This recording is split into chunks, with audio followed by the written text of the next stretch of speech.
All my dear student, Gurukul coaching centre के YouTube channel में मैं रवि मिश्रा आप सभी का स्वागत करता हूं। आज हम लोग एपी के क्वेश्चन को देखेंगे जो चैप्टर 5 है अर्थमेटिक प्रोग्रेशन यानी समानांतर श्रेणी। क्वेश्चन है पहला, निम्नलिखित स्थितियों में से किन स्थितियों में संबंध संख्याओं की सूची एपी में है और क्यों। मैंने इसमें बताना है बाबू, क्वेश्चन 3-4 दिया हुआ है, बताना है कि कौन कौन स्थिति इसमें एपी में आपका है और कौन नहीं है। तो जैसे मैं पिछले क्लास में जब इंट्रोडक्शन ऑफ एपी लेकर हम जब आए थे, आपको अर्थमेटिक प्रोग्रेशन एंड समानांतर श्रेणी का इंट्रोडक्शन वाले क्लास था, उसमें बताया गया था कि एपी कब होता है, जब सब पदों का अंतर हम लोग निकालेंगे और हर पद का अंतर, दो पदों के बीच का अंतर जब पाएंगे कि बराबर है तो कहेंगे कि वह क्या है, समानांतर श्रेणी है, यानी एपी है। अर्थमेटिक प्रोग्रेशन यानी एपी समानांतर श्रेणी में है।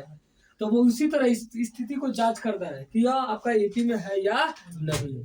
क्वेश्चन क्या बोला है कि प्रत्येक किलोमीटर के बाद का टैक्सी का किराया, जबकि प्रथम किलोमीटर किराया के लिए 15 रुपया है और प्रत्येक अतिरिक्त किलोमीटर का किराया 8 रुपया है। मतलब क्या हो रहा है कि पहला किलोमीटर आपको जाना है तो किराया देना है 15 रुपया, उसके बाद आप जितना किलोमीटर जाइएगा आपको क्या करना है, 8-8 रुपया जोड़ जोड़ करके उसको देते जाना है। तो बताना है यह स्थिति एपी में है या नहीं। तो हम लोग लिखेंगे बाबू, हल करेंगे तो कहीं का प्रथम किलोमीटर का किराया, प्रथम किलोमीटर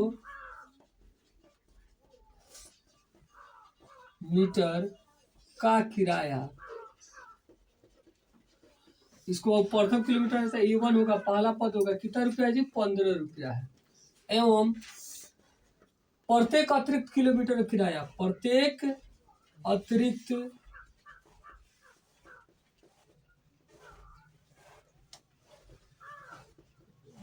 किलोमीटर का किराया कितना रुपया बाबू, 8 रुपया। कितना रुपया है, 8 रुपया। तो पहला किलोमीटर किराया 15 रुपया, प्रत्येक अतिरिक्त किलोमीटर के लिए है 8 रुपया। तो दूसरा किलोमीटर किराया कितना हो जाएगा, दूसरा किलोमीटर का किराया, किलोमीटर का किराया, तो दूसरा क्या हो जाएगा बाबू, तो 15 रुपया, या तो क्या है 15 रुपया आपका 1 किलो प्रथम किलोमीटर का है, उसके बाद 1 किलोमीटर क्या है तो 8 रुपया, और इसमें क्या हो जाएगा, जुट जाएगा 15, कितना हो जाएगा जी, 23 रुपया। ठीक है। अब लिखेंगे तीसरा किलोमीटर तक किराया, दूसरा किलोमीटर तक का किराया, ये हो गया तीसरा किलोमीटर तक का किराया।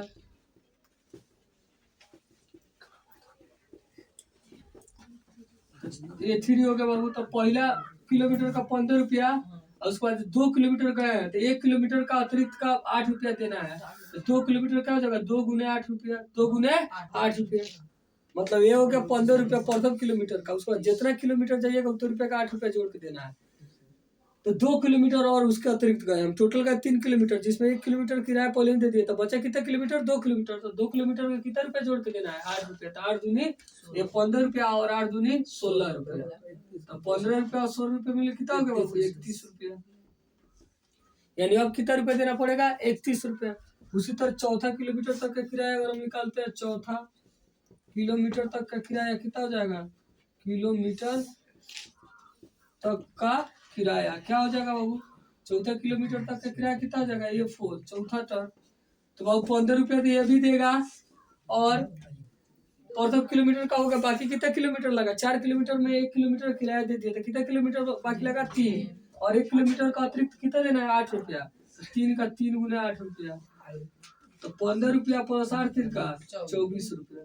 तो 24 व 15 कितना होगा, 39 रुपया। ठीक। तो 4 पद निकालिए, अब अंतर निकाल के देखेंगे समान आ रहा है या नहीं आ रहा है। लिखेंगे चूंकि A2 माइनस A1 बड़ा पद में से मैंने अगला पद में से पीछे वाले पद को घटाते रहते हैं। A2 का मान कितना बाबू, 23 रुपया, अब माइनस कितना है बाबू, 15 रुपया। A1 का मान कितना है, 15, तो कितना रुपया आया जी, 8 रुपया। ठीक है। फिर निकालिए A3 माइनस A2, A3 का मान कितना निकाले हैं बाबू, 31 रुपये। कितना रुपया? 31 रुपया। माइनस A2 का मान कितना है? 23 रुपया। घटा दिए तो कितना रुपया है बाबू? 8 रुपया। फिर है A4 माइनस A3 A4 का मान कितना बाबू? 39 रुपया। A3 का मान कितना है? 31 रुपया। फिर कितना है? 8 रुपया।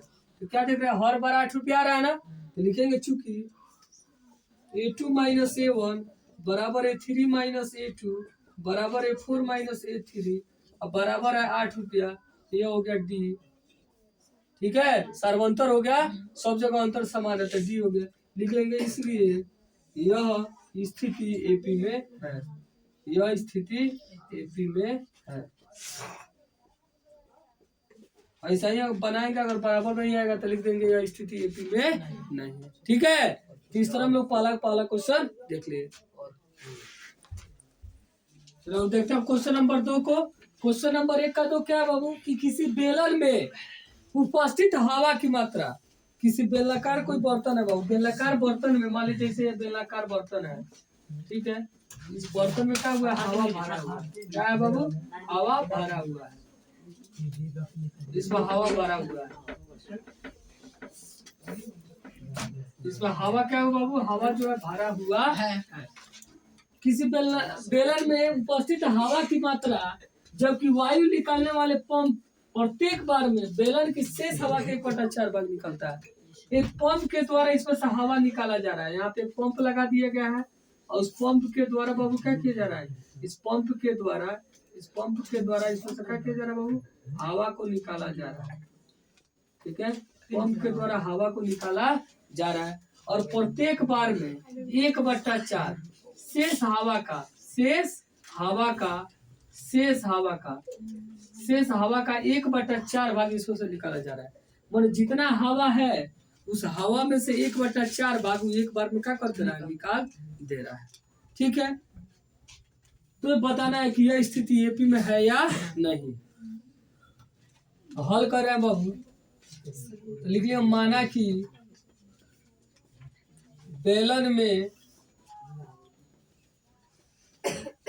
हवा की कुल मात्रा मान लिए कि हवा कितना है बाबू? x है। क्या मान लिए? x। कि बेलन में टोटल हवा कितना है बाबू? x। तो पहली बार पंप द्वारा निकाला गया हवा तो कितना निकाला है बाबू? जितना हवा है ना उसका 1/4 शेष हवा का। तब तो टोटल हवा है, अब तो निकाला ही नहीं गया है। तो टोटल हवा का 1/4 भाग या पहली बार में निकाला जा रहा था, ये 1 हो जाएगा। क्या हो जाएगा बाबू? x का 1/4। तो क्या हो जाएगा? x से कम x ऊपर है 4 नीचे, यानी 1/4 भाग पहले बार में हवा निकाल लिया। और क्वेश्चन बोल रहा है कि जबकि वायु निकालने वाले पंप प्रत्येक बार में बेलन की शेष हवा का 1/4 भाग निकलता है। यानी बार बार आपको निकालना पड़ेगा कि शेष हवा बेलन में बचा कितना, जितना बचा उसका फिर 1/4 भाग क्या करेगा? अगले बार में बाहर निकालेगा। तो लिखेंगे अब शेष हवा की मात्रा की माने कितना हवा बाबू बेलन में बचा। तो टोटल हवा कितना था? x और उसमें से कितना निकल गया जी? x/4 निकल गया। इसके नीचे पूछा तो क्या है? 1/4 का लघुत्तम लेंगे क्या आएगा? 4। 1/4 भाग कीजिएगा 4 में तो 4 से गुणा कीजिएगा 4x माइनस 4 4 एक और तो कटेगा 1 से x गुणा कीजिएगा 4 x में से 1 x निकला कितना हुआ? 3x/4। इतना हवा बचा है टंकी में। फिर उसका अब दूसरी बार पंप द्वारा निकाला गया हवा। दूसरी बार बाबू तो जितना शेष हवा है यानी 3x/4 का 1/4 गुना करेंगे 3x से कम 3x और नीचे 4 चौका 16। दूसरी बार पंप द्वारा निकाला गया हवा क्या हो गया? 3x/16। ठीक, दूसरी बार में निकाला गया तो A2 हो गया। फिर लिखेंगे शेष हवा की, और फिर कितना हवा बचा हुआ? शेष हवा की मात्रा। तो फिर टोटल हवा कितना बचा था जी, उसमें 3x/4 बचा था, यही ना बचा था। उसमें से भी अब कितना निकल गया, 3x/16 निकाल दिया गया, इतना पंप द्वारा निकल गया।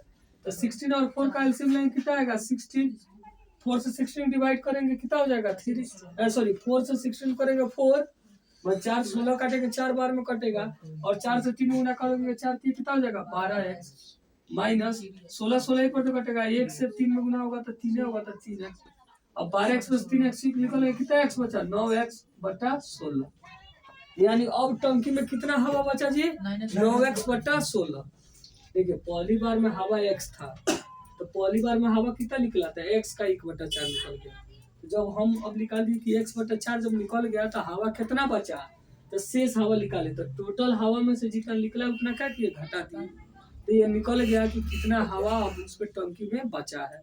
फिर अगले बार में क्वेश्चन बोल रहा है कि शेष हवा का 1/4 प्रत्येक भाग में निकालेगा।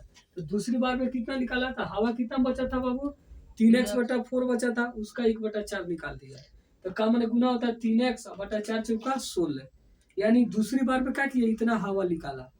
तो फिर अब निकाले कि शेष हवा कितना बचा, तो शेष हवा कितना बचा था, अब हवा बचा था इतना 3x/4, उसमें से भी अब जितना निकल गया उतना को क्या किया हम घटा दिए, यानी शेष हवा अब कितना बचा है 9x/16 बचा। अब तब लिखेंगे तीसरी बार पंप द्वारा निकाला गया हवा, तीसरी बार में कितना निकाल रहा है बाबू, ये 3 हो गया। तो जितना शेष का 1/4, देखिए जबकि वायु निकालने वाला पंप प्रत्येक बार बेलन की शेष हवा का 1/4, तो शेष हवा कितना निकला है 9x/16, 9x/16 का 1/4 बाबू निकालेगा।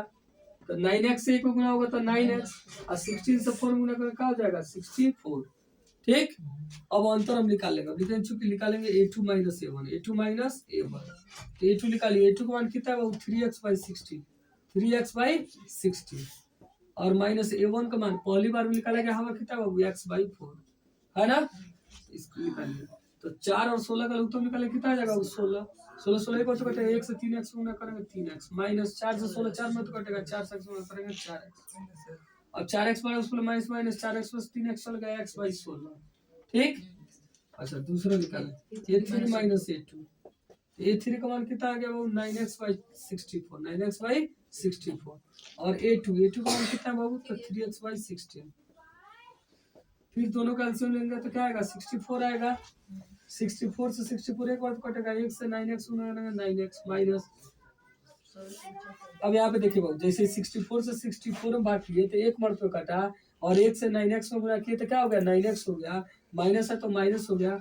अब 16 यानी 16 से भाग करेंगे 64 में, तो 16 चौका 4 मर्द कटा, 4 से 3 गुना करेंगे 4 3 12x होगा।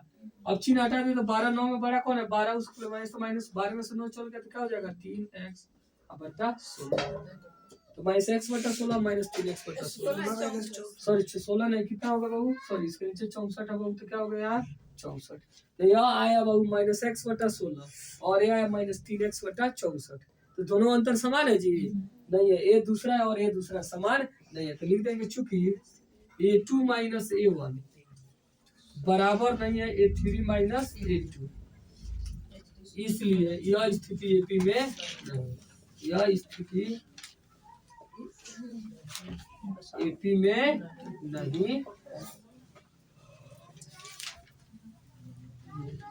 ठीक है, ऐसे हम लोग आगे क्वेश्चन को फिर देखेंगे। देखते हो क्वेश्चन नंबर 1 के 3 को, प्रत्येक मीटर की खुदाई के बाद, प्रत्येक मीटर खुदाई के बाद एक कुआं खोदने में आई लागत, जबकि प्रथम मीटर की खुदाई की लागत 150 रुपया है, और बाद में प्रत्येक मीटर खुदाई की लागत 50 रुपया बढ़ती जाती है, तो बताना है बाबू कि यह स्थिति एपी में है कि नहीं है। मतलब एक कुआं में खुदाई किया जा रहा है, पहला मीटर का जो खुदाई किया जा रहा है उसका लग रहा है 150 रुपया, ठीक है 150 रुपया, उसके बाद जितना किलोमीटर खोद रहा है उतना का 50 रुपया अलग से, प्रत्येक मीटर खुदाई कितना रहा है 50 रुपया लग रहा है। तो लिखेंगे बाबू क्या हल करेंगे तो प्रथम मीटर की खुदाई की लागत बराबर, जब आप पहला पद है A1 हो जाएगा 150 रुपया एवं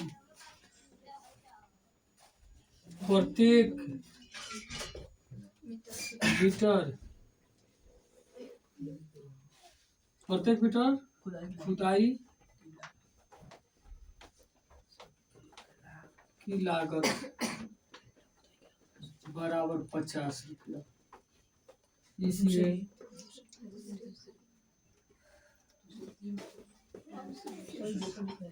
दूसरी मीटर तक खुदाई की लागत, दूसरी मीटर खुदाई का बाबू लागत क्या हो जाएगा, तो प्रत्येक मीटर खुदाई के एक्स्ट्रा एवं अतिरिक्त, यहाँ लिखेंगे एवं अतिरिक्त प्रत्येक मीटर की खुदाई की लागत कितना रुपया है बाबू, 50 रुपया। फिर दूसरी मीटर तक खुदाई की लागत कितना हो जाएगा बाबू, तो पहला में कितना है 150 रुपया और 1 मीटर खुदाई के कितना रुपया है 50 रुपया, मिले कितना रुपया होगा बाबू 200 रुपया। यह होगा दूसरा, ठीक है। एवं तीसरा मीटर तक खुदाई की लागत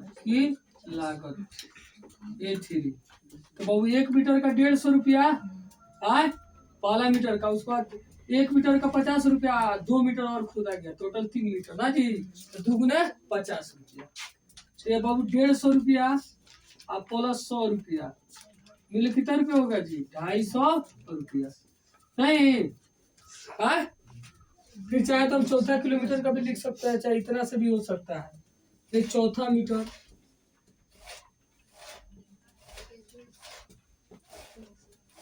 तक खुदाई की लागत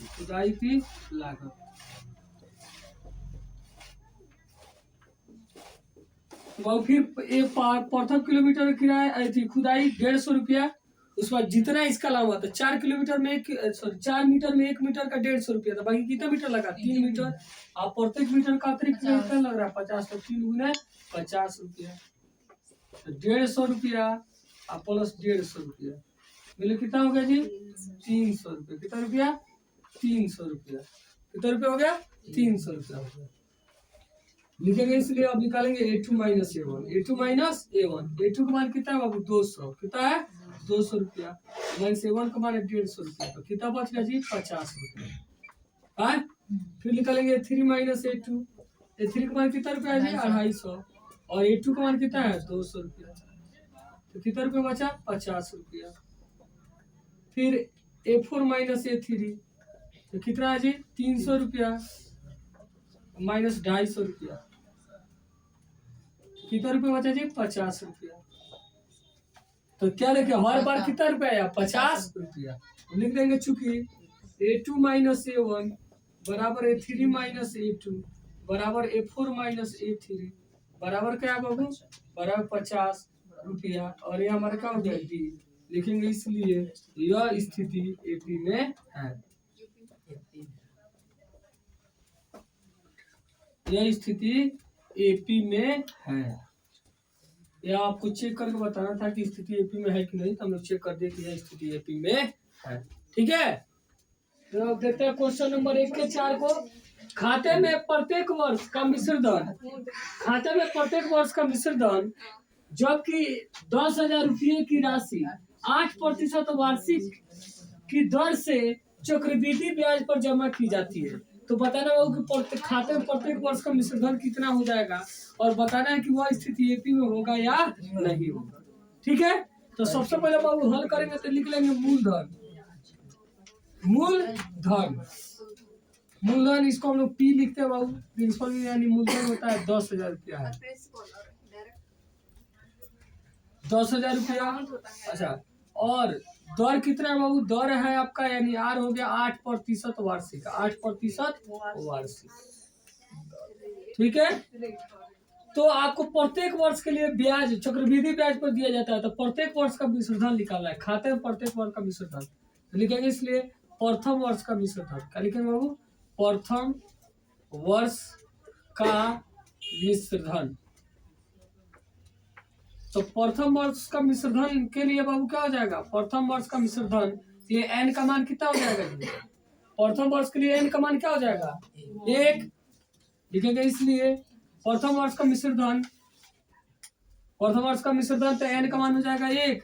तो ये प्रथम वर्ष का मिश्रधन यानी A1 बराबर लिख लेंगे, क्या हो जाएगा बाबू, तो P इंटू 1 प्लस R बटा 100 और पावर हो जाएगा N। यानी एक अब सूत्र होता है बाबू, यानी मिश्रधन बराबर सूत्र होता है अमाउंट, यानी मिश्रधन, मिश्रधन को A से डिनोट किया जाता है। यह मिश्रधन है, क्या है बाबू, मिश्रधन है। मिश्रधन को A से डिनोट किया जाता है अमाउंट। तो ये बराबर होता है P इंटू 1 प्लस R बटा 100 टू द पावर होता है उसका N। तो प्रथम वर्ष का मिश्रधन निकालना है तो एन का मान 1 हो जाएगा। तो A1 निकाल रहा है, A1 यानी प्रथम पद, प्रथम पहला वर्ष का मिश्रधन। तो P का मान कितना है बाबू, 10,000 रुपया। कितना है, 10,000 रुपया। 1 प्लस R का मान कितना है बाबू, 8 बटा 100 और एन का मान प्रथम वर्ष का है तो एन का मान कितना हो जाएगा, 1। ठीक है, तो ये क्या हो जाएगा बाबू, 10,000 रुपया गुना, कटने वाला है तो बाबू इसको पहले काट लेंगे 8, अब इसको काटिए 4 दूनी 8 और 25 चौका 100। ठीक है, या बिना काटे भी हम चाहे तो बना सकते हैं, इसको बिना काटे ही बनाएंगे ताकि नीचे 0 रहेगा तो काटना हमारा आसान रहेगा। इसको ऐसे ही रहने देते हैं बाबू, ऐसे काट के भी बना सकते हैं आप। तो इसका भिन्न का जोड़ करेंगे तो 100 एकम क्या हो जाएगा बाबू, 100 और 1 का लघुत्तम निकालेंगे 100, 1 से 100 भाग करेंगे 100 में तो कटेगा, 100 से 1 गुना करेंगे 100 प्लस 100 से 100 1 तो कटेगा, 1 से 8 गुना करेंगे 8 पावर 1, यानी क्या हो गया बाबू 10,000 रुपया गुना कितना हो गया बाबू, तो 108 बटा 100, चूंकि पावर 1 कीजिएगा तो वही रह जाएगा। ठीक है, 108 बटा 100 पावर 1 यानी इस बार लिख दिए। अब डबल शून्य से डबल शून्य क्या हुआ, कट गया। अब इसको गुना कर दिए, गुना कर दिए तो 108 और उस पर डबल 0, इतना रुपया हो गया। यानी प्रथम वर्ष का मिश्रधन कितना हो गया, 10,800 रुपया। ठीक है, फिर लिखेंगे अब इसलिए द्वितीय वर्ष का मिश्रधन, द्वितीय वर्ष का मिश्रधन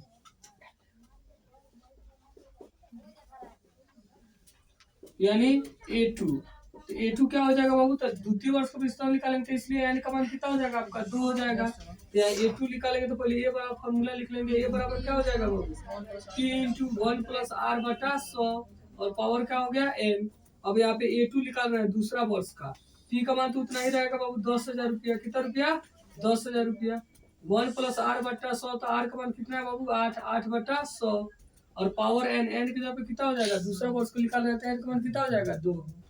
अब क्या होगा बाबू, ये 10,000 रुपया और क्या हो जाएगा वही है, तो क्या हो जाएगा सब जोड़ेंगे तो कितना हो जाएगा 108। कितना आएगा बाबू, 108 बटा 100 का पावर 2, का पावर 2। यह 1 प्लस 8 बटा 100 है तो वही कैलकुलेशन करेंगे तो क्या आएगा, 108 बटा 100 का पावर 2। तो क्या हो जाएगा बाबू, 10,000 रुपया गुने 108 बटा 100 का पावर 2, यानी 108 बटा 100 गुने 108 बटा 100, मतलब पावर 2 है, मतलब उसी से उसी में 2 बार गुना होगा। कितना बार गुना बाबू, 2 बार गुना हो जाएगा। तो डबल 0 से बाबू डबल 0, फिर डबल 0 से डबल 0, यानी पूरा 0 कट गया। अब क्या होगा, 1 से गुना होगा 108 में तो 108 गुने 108, यानी 100 से 8 से 108 में गुना कर देंगे बाबू। चलिए गुना करते हैं 108 से 108 में, तो 8 से गुना होगा 64, 8 हो गया, 0 से गुना होगा तो 0 हो जाएगा, फिर 1 से गुना होगा तो 8 0 1 गुना हो जाएगा, जोड़ देंगे 4 6 हो गया, 16 1 हो गया और 1 कितना होगा, 11,664 रुपये। ठीक है, ये दूसरा वर्ष के लिए होगा। अब इसीलिए तीसरा वर्ष का निकालेंगे, लिखेंगे इसलिए तीसरा वर्ष का मिश्रधन, तीसरा वर्ष का मिश्रधन यानी 1 फ्री हो जाएगा। तो तीसरा वर्ष को निकालेंगे बाबू तो n का मान क्या हो जाएगा, तीसरा वर्ष को निकालेंगे तो n का मान क्या हो जाएगा बाबू, n का मान 3 हो जाएगा। लिख लेंगे चूंकि a बराबर क्या होता है फॉर्मूला, तो P इंटू 1 प्लस R बटा 100 पावर होता है n। अब a की निकाल रहा है तो P का मान तो उतना ही है बाबू 10,000 रुपया है, 1 प्लस रेट होता ही 8 बटा 100 हो गया। अब पावर अब n की जगह पे क्या होगा, तीसरा वर्ष का है तो n का मान कितना हो जाएगा, 3 हो जाएगा। अब क्या होगा बाबू 10,000 रुपया गुना जूट में कितना हो जाएगा 108/100। ऐसा वो सिंपल समझिए, जब ऐसे पूर्णांक पे जोड़ना होता है इसे इसको गुना करके जोड़ देता है। 100 कम 100 और 8 में कितना हो जाएगा 108/3/100 का पावर 3, यानी 10,000 रुपया गुना 108/100 गुना 108/100 गुना 108/100। अब 2 से 2 सोना कट गया। अच्छा 108 से 108 को गुना किए थे तो अभी कितना आया था 11,664 और गुना फिर कितना हो जाएगा 108 अब भागा कितना हो जाएगा 100 रुपया। और फिर 108 से इसको गुना करके 100 से भाग कर देंगे, यानी 11,000 कितना बहू 11,664 में 108 से गुना करेंगे। गुना करेंगे वो गुना की 4×32 के 2 80 लगा 3 8 × 48 3 51 5 हुआ 8 × 48 5 56 8 × 48 5 53 53 का 3 हो गया 80 लगा 5 × 8 × 8 5 13 का 3 1 8 × 8 1 9 0 हो गया। फिर ये 0 हो गया, फिर 0 से गुना किया 0, फिर 0 से गुना किया 0, फिर 0, फिर 1 से गुना किया 4 6 6 फिर 1 फिर 1 2 1 7 9 915 1 1 2 1 कितना होगा जी 12 5 9 7 1 2 अब बटा 100 से भाग करेंगे तो 2 अंक इधर दशमलव आ जाएगा, यानी कितना हो जाएगा 12,997.12 रुपया। ठीक है 12,597.12 रुपया। तीसरा वर्ष का आपका मिश्र धन आ गया। तो प्रथम वर्ष का मिश्र धन आया था 10,800, दूसरे वर्ष का मिश्र धन आया था 11,664 और तीसरा वर्ष का आ गया 12,597.12 रुपया। ठीक है अब अंतर निकालेंगे, फिर क्या लिखेंगे बाबू A2 माइनस A1 A2 का मान कितना है बाबू 11,664 11,664 अब माइनस घटना है 10,800 रुपया। अब घटाएंगे बाबू तो कितना आएगा 6 में से 0 4 में 0 जाएगा 4, फिर 6 में से 0 जाएगा 6, फिर 6 में से नहीं जाएगा 16 में से 8 जाएगा 8, ये हो जाएगा बाबू 0 0 से 0 गया ये हो गया कितना हो गया 864 रुपया। कितना आया 864 रुपये। ठीक अब निकालेंगे A3 माइनस A2 A3 का मान कितना बाबू 12,597.12 रुपया अब माइनस 11,664 रुपया। घटाएंगे बहुत तो 0.12 है तो पहले 0.12 ऐसे लिख दीजिए, उसके बाद घटाइए 4 को घटाना 7 में से 7 में से 4 में कितना हो जाएगा 3, फिर हो गया 9 9 में से 6 हो जाएगा कितना हो जाएगा बाबू 3, फिर यहाँ 5 है 5 में से 6 नहीं जाएगा इसलिए 15 में से 6 हो जाएगा क्या हो जाएगा 9 तो ये 11 खत्म हो गया 933.12 रुपया। तो यह आया 933.12 ये आया 864 तो दोनों बराबर है नहीं है तो लिखेंगे चूंकि A2 माइनस A1 बराबर नहीं है A3 माइनस A2 इसलिए यह स्थिति AP में नहीं, यह स्थिति AP में नहीं। अगर बराबर आता तो हम लिख देते कि AP में है, बराबर नहीं है तो लिखेंगे AP में नहीं। इस तरह हम लोग का कि एक चार क्वेश्चन को देख लिया। अगले क्लास में हम लोग 2 से क्वेश्चन को देखेंगे। अगर आप चैनल पर नए हैं तो चैनल को सब्सक्राइब करें, वीडियो को लाइक करें और अपने दोस्तों के पास शेयर करें। वीडियो को अंत तक देखने के लिए बहुत बहुत धन्यवाद।